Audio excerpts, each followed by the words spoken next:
Zé, pode acender aí para mim, por favor, todas. Irmãos, certo dia, trouxeram crianças para que Jesus pusesse as mãos sobre elas, mas os discípulos repreendiam aqueles que as traziam. Ao ver isso, Jesus ficou indignado com os discípulos e disse: Deixem que as crianças venham a mim, não as impeçam, pois o reino de Deus pertence aos que são como elas. Eu lhes digo a verdade, quem não receber o reino de Deus como uma criança, de modo algum entrará. Então tomou as crianças nos braços, pôs as mãos sobre a cabeça delas e as abençoou. Esse texto é um texto bastante conhecido, que alguns irmãos talvez já tenham bastante intimidade, já tenham ouvido. É um texto que revela um pouco daquilo que Jesus veio fazer neste mundo, né? O nosso Deus, Ele é um Deus que quebra paradigmas. Nós, seres humanos, às vezes criamos regras, padrões, e o Senhor vem e destrói esses padrões para mostrar que o que vale realmente é o amor, a compaixão, o respeito, a dignidade, né? Então, Ele vem mostrar que as crianças têm um valor fundamental na sociedade. Porque muitas vezes nós damos valor para as crianças, para as coisas erradas. Eu tenho dito que é muito difícil. Eu estou falando porque eu posso falar de mim, né? Eu sou pai de uma filha apenas. A minha vai fazer 16. E eu sei que alguns de vocês têm filhos também e são pais de filhos únicos. E essa geração de pais de filhos únicos está dando muito trabalho, vocês não acham? Porque a gente acha que o nosso filho é maravilhoso, né? Em casa ele é uma pestinha, mas fora de casa ele é especial, né? Então a gente é assim, né? Se você pegar meu celular, ele tem vídeos e vídeos da etapa de desenvolvimento da minha filha, e a gente vê como a gente idolatra os nossos filhos. Nossos filhos não precisam que nós os idolatremos, nossos filhos precisam que nós os ensinemos. Nossos filhos não precisam de tudo que o mundo pode dar, eles precisam do amor, do respeito, da disciplina que nós devemos dar a eles. Então é justamente neste momento que eu queria chamar o pequeno Theo aqui à frente, junto com os seus pais, Luiz Cláudio e Giane. Podem vir.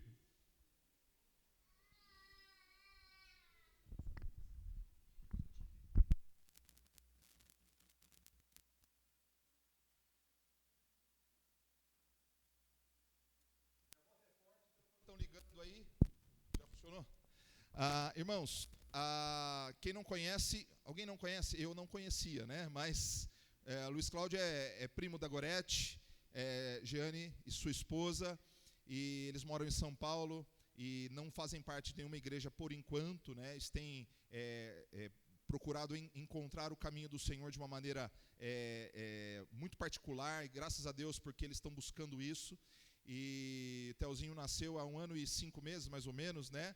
Depois de muita luta, de muita negativa dos médicos, muita tribulação, e hoje ele está aqui conosco. Não teve o privilégio de ser apresentado a uma comunidade cristã, e nós, como temos o Antônio e a Gorete como nossos irmãos, temos vocês agora também como nossos irmãos. Eu sei que tem alguns parentes aqui presentes, então é muito bom recebê-los aqui e receber vocês também.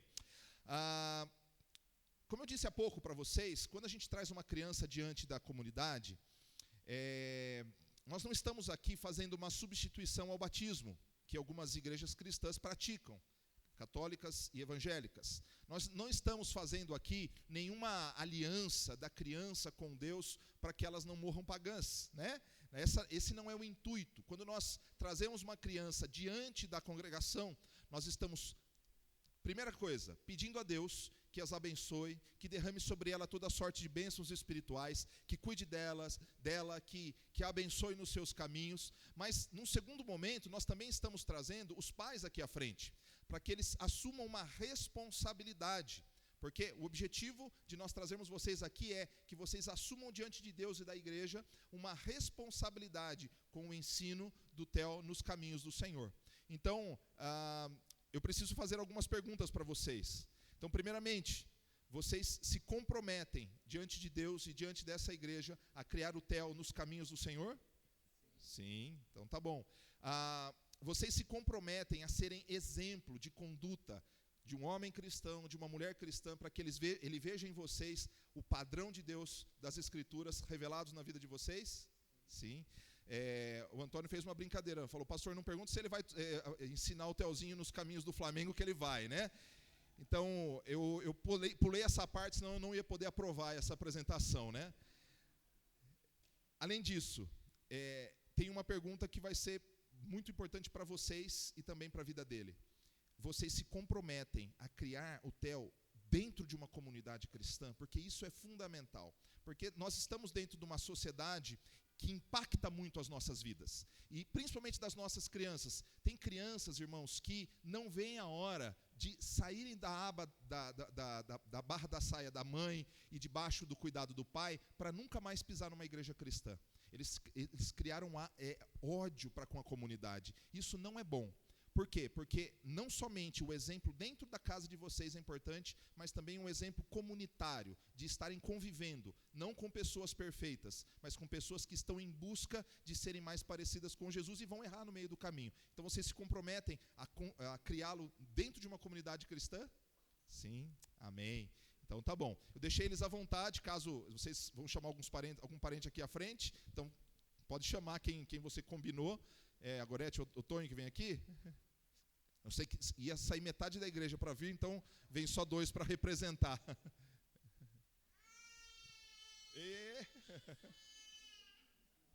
Mais alguém que vocês vão... A Cris, o Silvan e a Liu, então podem vir. São convocados aqui, não tem jeito.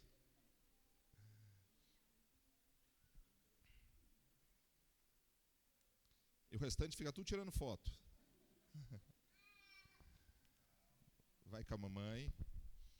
Nós vamos orar agora neste momento. Eu vou pedir que todos fiquem em pé, né? E venham aqui, aqueles que quiserem tirar foto, podem ficar aqui no primeiro banco.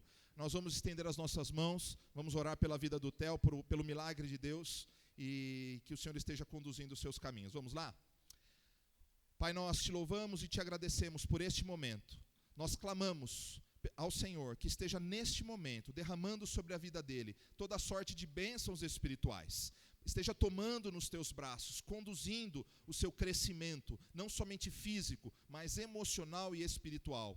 Cuida, Senhor, dos seus pais, da Jeane, do Luiz Cláudio, que eles possam ser um exemplo na vida do Theo, que ele possa não somente ver as Escrituras como a sua base, mas os seus pais como exemplo de conduta e de vida. Usa, Senhor, os familiares, usa a comunidade que eles se inserirem, para de alguma forma impactarem a vida do Theo, para que ele seja mais uma criança que cresça forte nos teus caminhos, porque nós sabemos que somente em Jesus nós temos o caminho, a verdade e a vida. E é no nome dele que nós oramos agradecidos. Amém e amém. Vou chamar aqui a Jussara à frente, vai trazer o certificado aí podem se assentar, de apresentação e uma lembrancinha da igreja.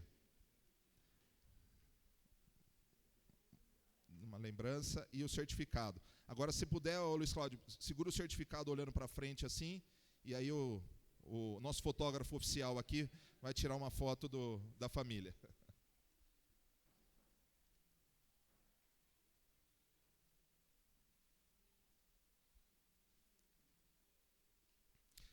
Podem se assentar. Irmãos, as crianças podem descer para suas classes, elas estavam desesperadas aqui.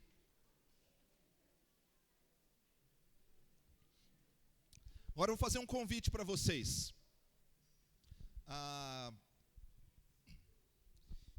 Quando nós nos reunimos assim como igreja, eu sei que para algumas pessoas às vezes se torna uma rotina que talvez às vezes ela seja um pouco, como eu posso dizer, maçante, né? Porque a gente vem, a gente canta, a gente ouve a palavra, a gente canta de novo, a gente vai embora para casa, mas tudo na vida, irmãos, faz parte, tudo que a gente conquista na vida vem a partir de uma dedicação em fazer as coisas simples de maneira bem feita.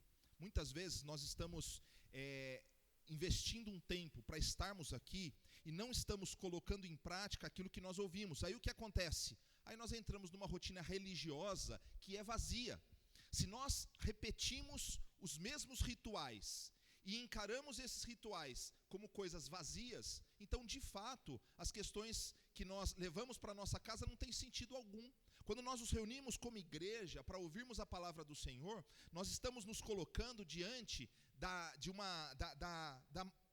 maior história que nós poderíamos já ter ouvido, mas não é simplesmente uma história, é a história da redenção da humanidade, e essa história traz implicações para o nosso dia a dia.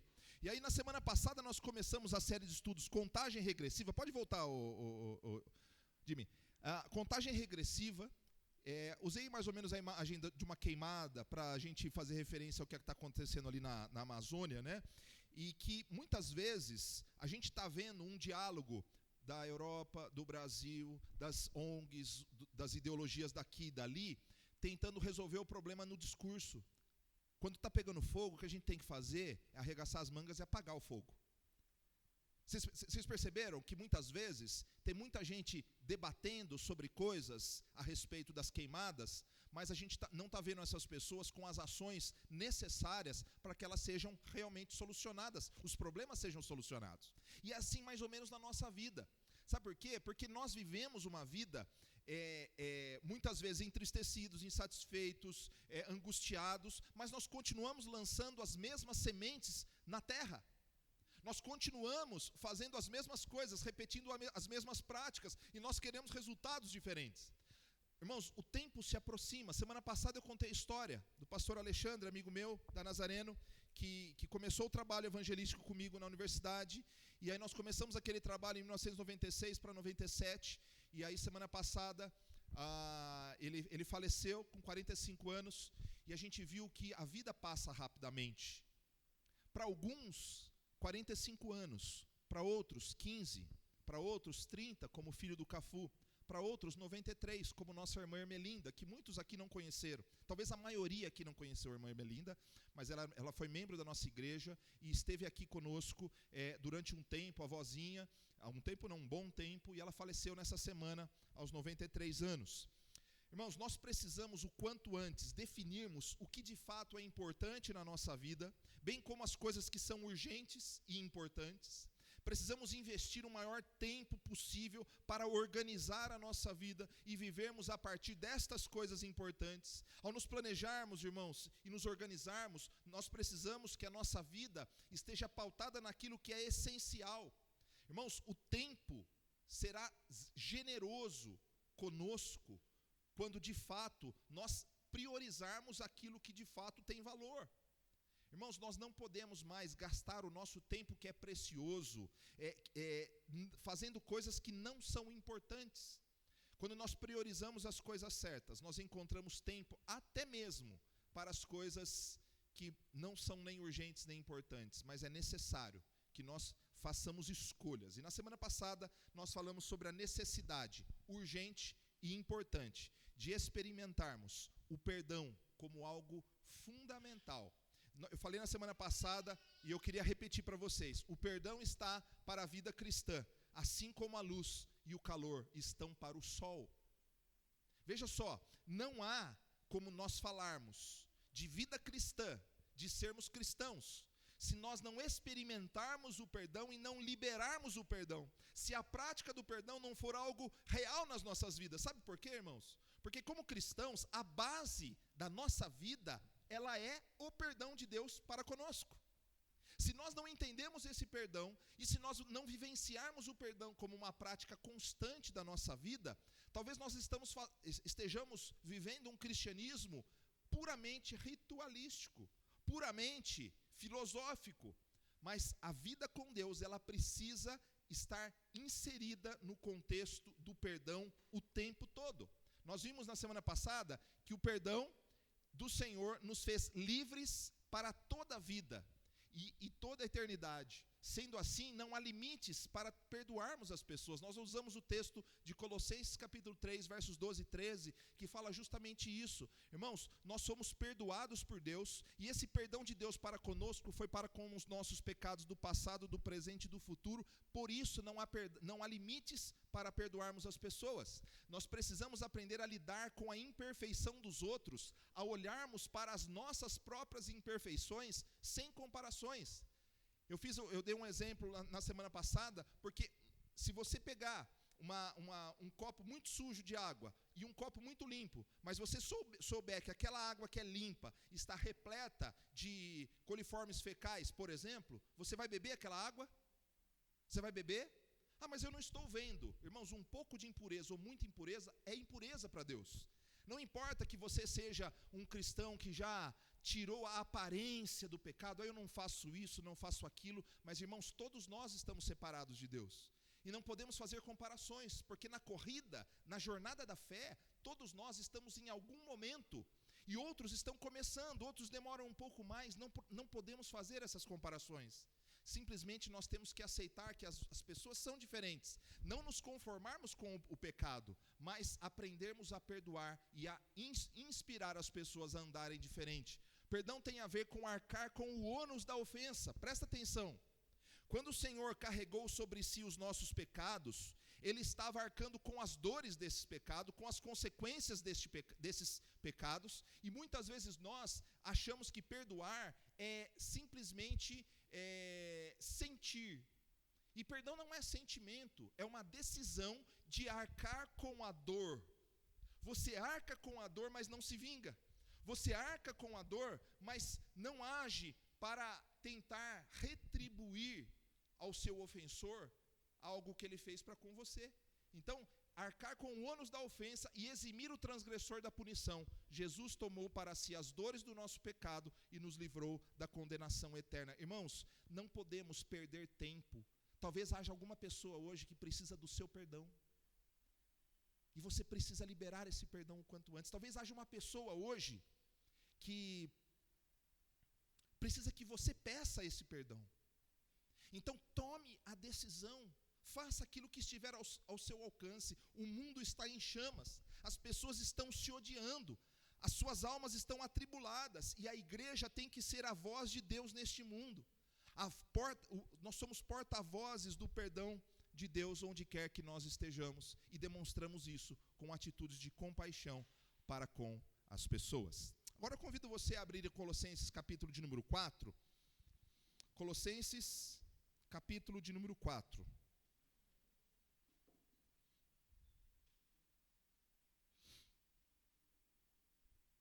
Nós vamos ler apenas 5 versículos, que vai ser a nossa reflexão de hoje. Pode passar de mim.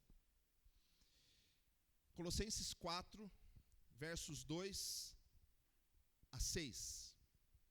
Lembrando que neste mês nós vamos falar sobre mudanças urgentes e importantes que nós precisamos fazer na nossa vida. Verso 2 diz: dediquem-se à oração com mente alerta e coração agradecido. Orem também por nós, para que Deus nos dê muitas oportunidades de falar do segredo a respeito de Cristo. É por esse motivo que sou prisioneiro. Orem para que eu proclame essa mensagem com a devida clareza. Vivam com sabedoria entre os que são de fora e aproveitem bem todas as oportunidades. Que as suas conversas sejam amistosas e agradáveis, a fim de que tenham a resposta certa para cada pessoa. Irmãos, hoje eu quero continuar falando com vocês sobre algumas mudanças fundamentais para a nossa vida. E devoção e missão talvez seja o resumo desta passagem. Paulo estabelece no verso 2 uma lista de 3 coisas importantes que ele diz. Pode passar. Então, basicamente, ele está falando de oração, de atenção e de gratidão. Veja na sua Bíblia aí o verso de número 2. Dediquem-se à oração, né? Estejam alertas, atentos e tenham um coração agradecido. Então ele fala sobre oração, atenção e gratidão. Mas eu quero fazer com vocês um estudo para conectar essas 3 coisas. Veja, em muitas oportunidades, Paulo faz referência à necessidade de dedicarmos tempo no contato com Deus, apresentando diante dele as nossas súplicas, orando sem cessar. Eu me peguei recentemente praticando a não oração. Qualquer semelhança com a sua vida é mera coincidência, ok? Eu não estou dizendo que eu não oro, mas que muitas vezes a oração tem sido algo tão secundário que nós restringimos a prática da oração ao ideal mental mais do que ao ato necessariamente de orarmos. Quando uma pessoa, por exemplo, está com um problema e coloca num grupo de WhatsApp: irmãos, orem por fulano de tal, assim, assim, assim. O que todo mundo faz? Você já fez isso? Mandou uma mãozinha assim? Ou aquela assim? Ou você põe orando? Eu imagino que a pessoa está dirigindo de olho fechado, orando assim, né? Então, todo mundo já fez isso em algum momento. Agora, a pergunta que eu faço é o seguinte: quantos de nós, depois de colocarmos essa mãozinha, nem lembramos mais? Comigo já aconteceu várias vezes. Eu não sei se com você já aconteceu. Talvez você seja um ser humano superior a mim, que nunca esquece de orar por alguém. E eu acho que existam pessoas assim. Mas muitas vezes, irmãos, nós trocamos a prática da oração pela prática do ideal da oração. Quando várias pessoas colocam assim, orando, orando, orando, orando, orando, a pessoa acha que tem um círculo de oração enorme intercedendo. Mas muitas vezes esse círculo é rachado. É um semicírculo, ou um quarto de círculo, ou talvez um sexto, um oitavo de círculo. Porque muitos de nós talvez achemos que ao mandarmos um hieroglifo moderno, né, um sinal, nós estamos orando. E mandar um sinal não é orar. Dá para entender? Mandar um sinalzinho de fazendo assim é só uma informação para a pessoa de que você se responsabiliza em orar. E se você promete que ora e não ora, você está mentindo. Como, por exemplo, lembra Ananias e Safira? Tipo, eu vou dar minha oferta. Não, eu vou fingir que eu sou um contribuinte. Aí eu vou lá, faço de conta que eu dei, mas eu dou uma porçãozinha ali e saio lá falando assim: eu sou o cara. Irmãos, quando o seu marido ou sua esposa diz para você: eu te amo, mas na prática esse amor não se revela. Irmãos, nós estamos confundindo o ideal com a prática verdadeira. Pode passar de mim. Quando eu digo amo, mas não demonstro, quando eu digo oro, mas não pratico, eu estou cometendo um pecado terrível de hipocrisia, de falsidade, de descaso, de desprezo. Ou seja, irmãos, oração tem mais a ver com aquilo que eu pouco falo, mas pratico, do que a aparência que eu demonstro. Oração não tem a ver com mandar boas vibrações. Oração não tem a ver com pensamento positivo. Oração tem a ver com uma prática devocional de pararmos e falarmos com Deus sobre coisas que Ele quer que a gente fale com Ele, a nosso favor e em favor de outras pessoas. Pode passar de mim. Então, oração não é pensamento positivo, nem boas vibrações e nem intenção de orar. Orar é uma prática devocional de pararmos e falarmos com Deus, apresentando diante dele as nossas súplicas, medos, dores, alegria, sonhos e gratidão. O texto, irmãos, que nós lemos, ao invés de nós interpretarmos como três coisas, oração, atenção e gratidão, na minha versão, diz assim, pode passar de...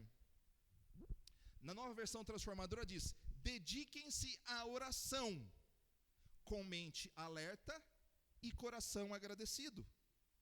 O texto ele está dizendo que a nossa oração, ela não é um estado de contemplação desconectado da realidade, mas nós estamos orando com a mente alerta e o coração agradecido. A oração que Paulo está falando aqui tem um objetivo definido, e nós vamos estudar esse objetivo a partir do verso 3. Pode passar, Jimmy.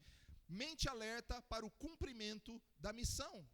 Irmãos, nós fomos formados para glorificarmos a Deus, e esta vida de glorificação se manifesta no serviço comunitário e no cumprimento da missão. Aqui nos versos 3 e 4, ele está falando que a oração dos cristãos da cidade de Colossos deveria ter como objetivo principal a proclamação do Evangelho. Ele diz: orem por nós, para que Deus nos dê oportunidade de falar do Evangelho. É uma oração para que Deus abrisse portas para a proclamação da mensagem. Veja, imagine que você levante de manhã, talvez você nunca tenha feito isso. Levante amanhã cedo e fale o seguinte: Senhor, abençoe o meu dia e me dê a oportunidade de ser luz hoje para uma pessoa. Já pensou que como a gente poderia mudar a nossa forma de orar diariamente? Irmãos, sabe por quê? Porque eu fico a pensar que talvez nós vivamos o cristianismo também no mundo de Matrix. Sabe assim? No mundo fora da realidade, um mundo simulado. E não vivemos a vida cristã com transformações práticas, mudanças de comportamento. Paulo está falando de sua missão pessoal. Ele entendia sua vocação e estava disposto a cumprir o seu chamado, mesmo que para isso ele fosse perseguido e preso. Paulo reorganizou os valores e as prioridades da sua vida. Ele sabia que mais importante do que ser bem-sucedido ou ter um bem-estar era que o evangelho fosse anunciado. As boas novas da salvação em Cristo precisavam ser conhecidas. E por isso, irmãos, ele pede para os irmãos assim: irmãos, orem por mim, está muito difícil. Minha esposa é muito chata, meu marido é muito chato, meu filho é muito chato, a igreja é muito chata, a vida é muito chata. Sabe, ele não está falando isso. Ele está falando o seguinte, ó: tendo em vista que o mundo jaz no maligno, Senhor, me faça cumprir a tua missão. Às vezes a gente gasta muito tempo num cristianismo egocêntrico, sabe? A gente pensa muito na gente. Não estou dizendo que nós não devamos colocar diante dele as nossas súplicas. É verdade, nós temos que fazer. Mas a pergunta é, ao invés da gente, Senhor, a gente adora os salmos imprecatórios. Sabe o que são os salmos imprecatórios? Até quando, Senhor? Faça justiça contra os meus inimigos. Eles estão pesando a mão sobre mim. Ok, existe isso na Bíblia também. Só que todos os salmos imprecatórios, eles têm muito mais o objetivo de mostrar que, como seres humanos, nós temos esses sentimentos, mas que no final das contas, o que vale mesmo é a confiança no Senhor. Leia Abacuque. Abacuque capítulo 1, capítulo 2, ele apresenta as queixas diante de Deus. E ele fala: até quando, Senhor, vai acontecer isso, isso, isso? Assentei-me para ouvir o que o Senhor ia falar. E o Senhor apresenta a sua mensagem. Capítulo 3, ele fala: ainda que a figueira não floresça, ainda que a vide não dê o seu fruto, ainda que o fruto da oliveira minta, né? Ele diz, ainda que não haja sustento no campo, ainda assim eu confiarei no Deus da minha salvação. Irmãos, que tipo de vida cristã nós estamos vivendo? É uma vida egocêntrica ou uma vida com propósito? Eu fico a pensar se as nossas poucas e raras orações estão recheadas desse desprendimento, desse senso de vocação, dessa paixão paulina por Jesus, ou se estão cheias de murmurações, lamento, desejos egoístas, vontade de ter isso, aquilo. Jesus nos ensina por meio dos seus apóstolos que vocês pedem e não recebem, porque pedem mal, pedem para vos esbanjardes nos vossos próprios prazeres. O evangelho está recheado de ensinamento assim.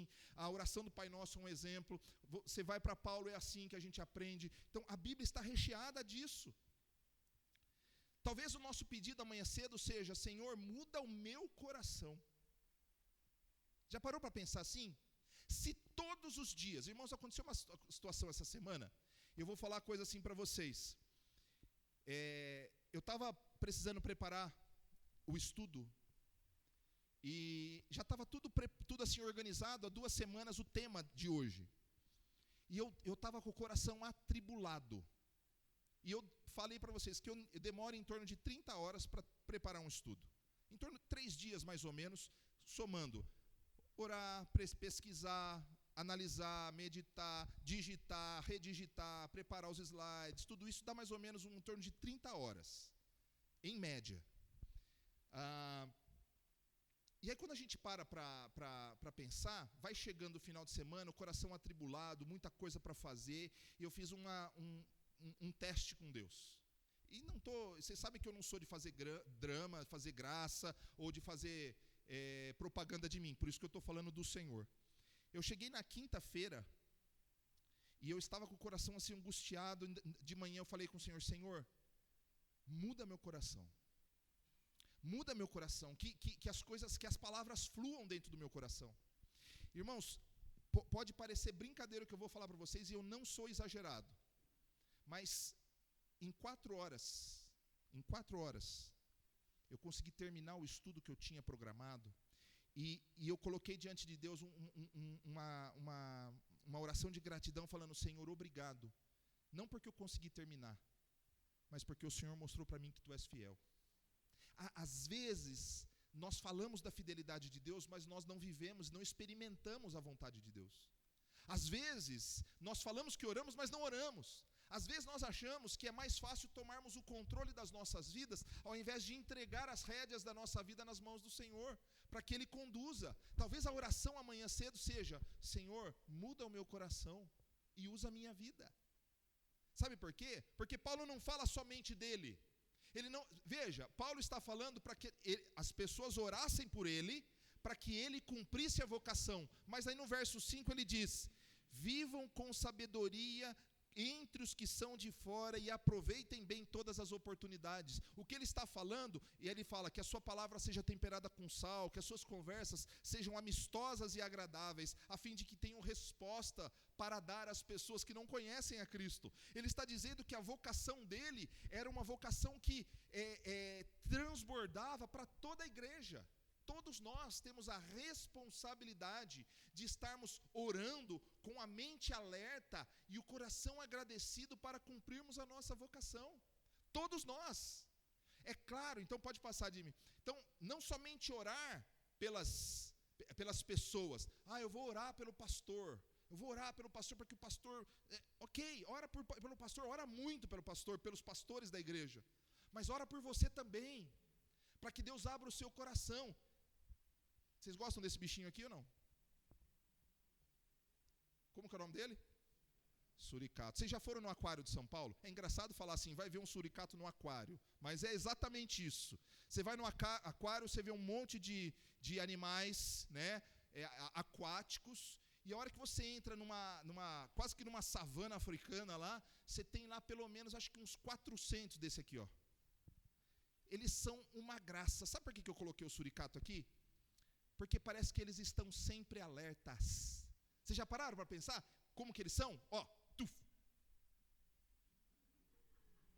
A gente precisa de cristão suricato, né? Já perceberam? Cristão atento ao que está acontecendo ao seu redor. Senhor, me dá sabedoria para enxergar as oportunidades de falar do teu amor. Irmãos, a oração para que os cristãos estivessem alertas às oportunidades, agindo com sabedoria. É isso que Paulo faz. Lembra a questão da oração? Dediquem-se à oração com a mente alerta e com o coração agradecido. Então veja só, nós oramos com o objetivo de sermos eficazes no reino, alertas, sábios no reino, mas também termos o coração agradecido, que falaremos daqui a pouco. É claro, irmãos, que nós devemos orar pelas pessoas. O problema é quando oramos por elas para que elas nos incomodem menos. Você já fez isso? Senhor, muda o coração do meu marido. Eu fico a pensar, se essa oração, se eu tiver errado, vocês, por favor, me corrijam.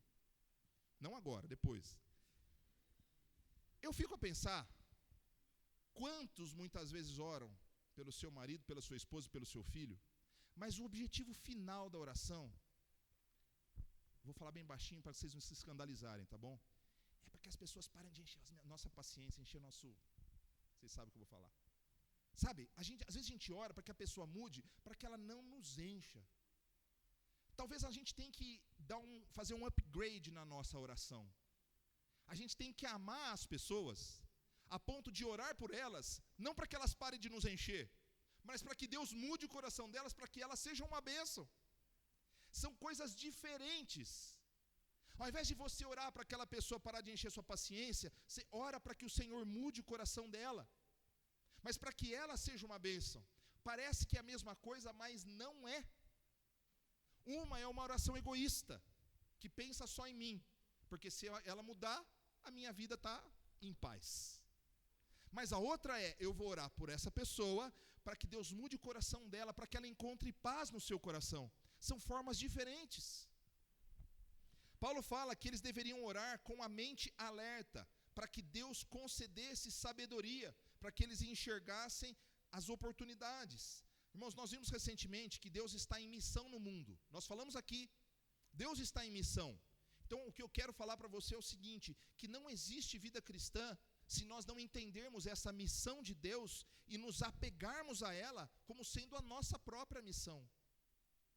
O problema, irmãos, é que nas oportunidades estão passando diante dos nossos olhos. Nós estamos desequilibrados em nossas práticas diárias, porque a nossa oração está recheada de pedidos egoístas, quando há oração.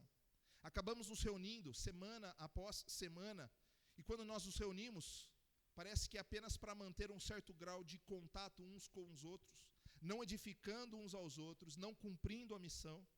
Idealizamos algo, concordamos que Deus é o Criador do mundo, concordamos que Cristo é o caminho, nós concordamos que Cristo pagou o preço pelos nossos pecados, mas paramos por aí. Tudo isso que nós estamos falando só tem sentido se for vivenciado no nosso dia a dia. E como? Edificando uns aos outros e cumprindo a missão. Cristo está voltando e as pessoas estão morrendo. Deus é soberano e a sua vontade se cumprirá, mas nós estamos desperdiçando a oportunidade de sermos parte desta missão. Quantos de nós lamentamos pelas oportunidades que perdemos? Um emprego. Puxa, se eu tivesse aceitado aquela proposta.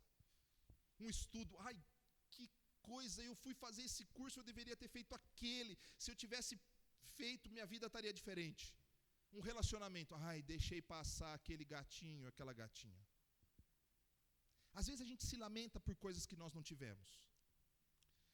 A minha pergunta é, será que nós, aí a gente mede a nossa fé, será que nós lamentamos pela oportunidade de falar de Cristo a alguém que não conhece o amor de Deus? Pastor, mas eu não tenho essa capacidade. Prova o Senhor. Pede para Deus te dar a oportunidade. E eu vou dizer para você que Ele vai te dar uma oportunidade. Sabe quem foi um dos grandes líderes narrados lá nos 5 primeiros livros da Bíblia? Quem foi o maior líder dos 5 primeiros livros da Bíblia? Quem? Moisés. Moisés era um grande pregador, certo? Não. Moisés ele era pesado de língua, ele não sabia falar. E ele foi um grande líder. Não podemos deixar a nossa vida acomodada, como se Deus não fizesse grandes coisas. Ele faz. E nós precisamos voltar a crer nisso. E ele fala que essa mente alerta, ela tem que ser unida a um coração agradecido. E essa parte final do nosso estudo. Irmãos, a gratidão, ela se manifesta pela vida de contentamento. Vocês conseguem entender isso? Porque a gente só consegue ser grato se a gente entender as coisas que temos como bênçãos de Deus. Se a gente não enxerga isso e a gente se apega ao descontentamento, a gente vai agradecer pelo quê? E aí a gente só agradece quando a gente consegue alguma coisa. Sabe assim, ganhei o meu primeiro iPhone, obrigado Deus. Gente, gratidão bíblica não tem a ver por aquilo que está bom circunstancialmente, mas tem a ver com aprendermos a viver contente em toda e qualquer circunstância. Aí eu consigo agradecer a Deus. O Raul agradece a Deus porque a Priscila pintou o cabelo. É isso, Raul? Não, né? Olha lá. Cada um de nós, não importa se a Priscila está com cabelo roxo, amarelo, vermelho, ele vai agradecer a Deus pela vida dele. Sabe por quê? Porque nós temos que aprender que não são as circunstâncias que devem nos alegrar, mas a presença de Deus nas nossas vidas. Nós precisamos olhar para as circunstâncias da vida como grandes bênçãos do Senhor. Eu não tenho um iPhone. Eu não tenho um bom marido. Eu não tenho um bom pai. Eu não tenho uma boa mãe. Ok, eu não tenho um bom emprego. Não importa. Nós podemos viver uma vida de gratidão mesmo assim. Paulo disse isso. O coração agradecido abre os nossos olhos para enxergarmos também o mover de Deus. É aquela história do Tostines vende mais porque é fresquinho ou fresquinho porque vende mais? A partir do momento que a gente tem uma vida de contentamento, a gente fica grato. E cada vez que a gente é grato, a gente começa a enxergar as bênçãos de Deus. O oposto da gratidão nem sempre é ingratidão, mas é falta de fé. O povo de Israel, irmãos, presta atenção aqui, ele saiu do Egito. O povo de Israel saiu do Egito, de onde haviam sido escravos por séculos. e eles seriam levados para a terra de Canaã. Presta atenção comigo, ó. Mais ou menos 2 milhões de pessoas, 650 mil homens, mais tantas, cerca de 2 milhões de pessoas aproximadamente, alguns estudos mostram, saíram do Egito, depois de cerca de 400 anos de escravidão, e o Senhor usa Moisés para tirá-los do Egito, e eles vão para a terra de Canaã. 3 meses depois que saíram, eles já estavam insatisfeitos com a sua vida. Eles saíram do Egito e começaram a murmurar, porque o caminho estava muito pesado. Alguma coisa parecida com os nossos jovens hoje em dia? Reclamar que a vida está muito pesada, que tudo dói demais, tudo é muito cansativo. Ai, prova de novo, né? Parece que cada dia mais as pessoas estão ficando mais cansadas, né? Veja só. Pode passar. Eu vou mostrar um quadro para vocês. Eles estavam no Egito. Eles viviam na escravidão. Eles estavam numa vida praticamente sem Deus, comendo as migalhas do que lhes era oferecido e sem esperança. Mas aí Deus vem e atua poderosamente para libertá-los da escravidão. Aí eles estão no deserto, em liberdade, numa vida com Deus, sendo sustentado por Ele todos os dias, com uma esperança viva de que alcançariam a terra. Olhando assim, que vida nós escolheríamos? A segunda. E sabe qual a vida que eles queriam? Eles queriam voltar para trás para o Egito. Eles queriam as migalhas. Sabe por quê? Porque o deserto envolve atitude, transformação, superação. Isso é parecido com a nossa vida. Nós estávamos escravos do pecado, mas Deus vem em Cristo Jesus e muda a nossa história e nos põe numa jornada. E a terra de Canaã vai ser alcançada, a nova Canaã, a Canaã celestial. Mas durante a jornada é luta para danar. Todos os dias, todas as semanas, escolhas terríveis que nós temos que fazer, sofrimentos terríveis. Mas uma coisa nós não podemos esquecer, que quando nós estamos no deserto da nossa caminhada, na liberdade com Cristo, Ele está presente, nos sustentando todos os dias até a consumação dos séculos. E quando nós temos essa certeza, nós então passamos a viver uma vida de gratidão, enxergar as bênçãos, mesmo diante do sofrimento, e não lamentar pelas migalhas da vida sem Deus, é algo fundamental. O prazer, as conquistas da vida sem Deus, são como miragem, num deserto, que muitas vezes nós queremos desfrutar. Somente o Senhor pode saciar a nossa sede verdadeiramente. Mesmo que a vida nos reserve momentos de luta, nós precisamos enxergar o cuidado de Deus e vivermos gratos pela esperança viva. Pode passar. Então, uma mudança urgente que nós aprendemos nas Escrituras, no texto. Qual é a mudança urgente? Ore. Dentre as diversas lições extraídas do texto, algumas nos levam à aplicação imediata. O tempo se aproxima, o dia da transformação é hoje. Nós precisamos nos livrar das amarras do comodismo, da murmuração, do egoísmo, e precisamos nos agarrar ao que realmente pode mudar a nossa história. Ore. E aí eu vou colocar ali, ó, se você quiser tirar uma foto, você pode tirar. Pode passar, Jimmy. Olha aqui, ó, uma dica simples para a gente aprender a orar. Faça da oração um hábito diário. E eu não estou falando daquela oração que nós fazemos dirigindo. Essa é boa também, mas é só um complemento. Eu estou falando de horários fixos. Disciplina. Você não almoça, quando passa de determinado horário você vai almoçar. Se você queria o Amarildo só come uma vez por dia, gente. Só come uma vez por dia, mas é uma montanha, né? Então ele só come à noite. Então se ele puder orar, um horário fixo, ele pode escolher qualquer outro horário, como ele come. Então, escolha um horário fixo. Mas também sempre que necessário, dirigir, orar, falar com Deus, não feche o olho nessa oração, ok? Quando você estiver dirigindo, não feche o olho, é bom, saudável e seguro, mas tenha um horário fixo e sempre que necessário ore, fala com Deus. Tenha uma lista e uma sequência. Veja, comece louvando, use a lista de agradecimentos. Confesse os seus pecados. Interceda pelos pedidos de outras pessoas. Peça a Deus por você mesmo. Sempre submisso à vontade do Senhor. Isso aqui é uma lista básica.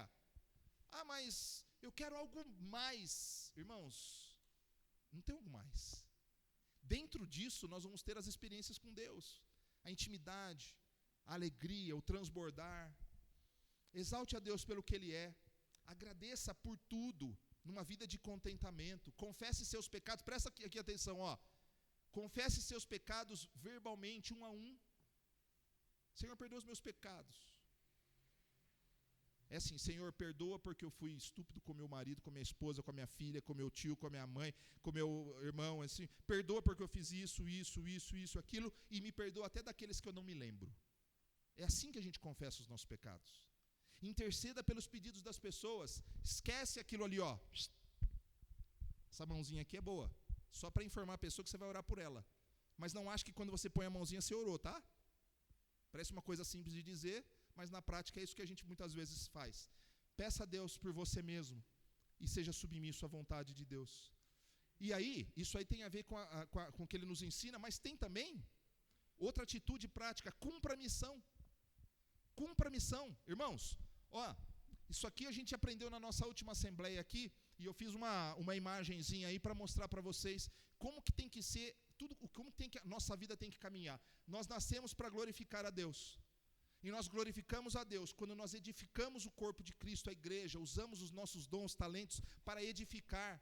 Você não é alguém que visita a igreja, você é alguém que faz parte do corpo. Você tem talentos para desenvolver ali dentro. Edifique a igreja que você faz parte através dos seus dons. E segundo, cumpra a missão, esteja com a mente alerta para aproveitar as oportunidades. Pode passar. Nós glorificamos a Deus com os nossos lábios, mas também quando nós usamos as nossas vidas e os nossos dons na edificação da igreja de Cristo. Segundo, mas não podemos esquecer de aproveitar todas as oportunidades que o Senhor nos dá de falarmos do seu amor. Isso é missão. Hoje é o dia de nos envolvermos com a missão, de entendermos que é um chamado para a nossa vida. Não há aposentadoria no reino. A aposentadoria só existe quando o Senhor nos levar. Então, se você se aposentar, eu tenho a impressão que a sua senha vai ser chamada logo, logo. Isso não é bíblico, é só uma provocação. Todos nós estamos diante de uma contagem regressiva de tempo. Em algum momento, vão chamar a nossa senha. Antônio, vem, deu o seu tempo, olha lá. Semana passada foi o Tiniel que subiu, mas voltou, não prestou, voltou. Agora o Antônio já está querendo subir. Mas uma hora a nossa senha vai chamar. Hoje é o dia da transformação. Hoje é o dia de aplicarmos tudo aquilo que nós aprendemos. E sabe como nós podemos fazer isso? Se conecte, irmãos. É engraçado aqui, nós temos grupos de estudo na igreja. E tem pessoas que participam de todos, quase. Mas tem pessoa que não vai nunca. Por meio dos grupos de estudo, nós nos aperfeiçoamos. Nós compartilhamos a nossa fé. No grupo de quarta-feira aqui nós estávamos em poucas pessoas. Quase que o Francisco não consegue terminar o estudo de tanto que houve de compartilhar das nossas lutas. Foi muito bom. Foi muito bom. Chegamos todos com o coração atribulado e saímos daqui com o coração agradecido. Porque Deus é fiel e Ele nos dá uma igreja para nós utilizarmos os nossos dons e talentos e aproveitarmos a dinâmica da mutualidade. Não podemos fazer da nossa comunidade algo que nós cuidamos, como cuidamos de coisas que nós não valorizamos. Tem casa que tem plantas, mas tem casa que tem plantas mortas, porque as pessoas não cuidam. Tem igrejas vivas, porque as pessoas dedicam o seu tempo para fazer dela uma igreja realmente relevante. Para a gente aplicar, fazer um desafio para você. Nós temos ali alguns minutos eu sei que você vai falar assim, ó as desculpas. Pastor, eu não gosto de orar junto com as pessoas, eu não gosto de fazer isso, eu não gosto de fazer aquilo, olha, eu não quero te julgar por nada, mas eu quero que você agora procure algumas pessoas, saia do seu lugar, onde você estiver, a hora que eu der o ok, e nós vamos orar neste momento. O Afonso vai vir aqui para o teclado, pode vir já, viu, Afonso? Afonso vai tocar um tecladinho aqui, e nós vamos dividir e vamos orar, devemos orar individualmente. Então você vai separar em grupo, mas você vai orar por você. e depois vocês vão compartilhar alguma coisa e vão orar juntos, tá? Então nós vamos interceder, nós vamos orar nesse momento. Então venham todos para dentro aqui, vamos nos dividir. O pastor Marcelo vai ajudar, os diáconos também. Se você não está acostumado a orar, pega com uma pessoa que tem esse hábito e nós vamos interceder neste momento. Enquanto o teclado está cantando, e aí nós vamos encerrar esse momento com uma canção que nós vamos ouvir daqui a pouco, ok? Vamos lá, vamos praticar, vamos orar. Pastor Marcelo, vem aqui, ó, a hora aqui do... Tini, pega o casal da frente aí, ó, a Josi, ó.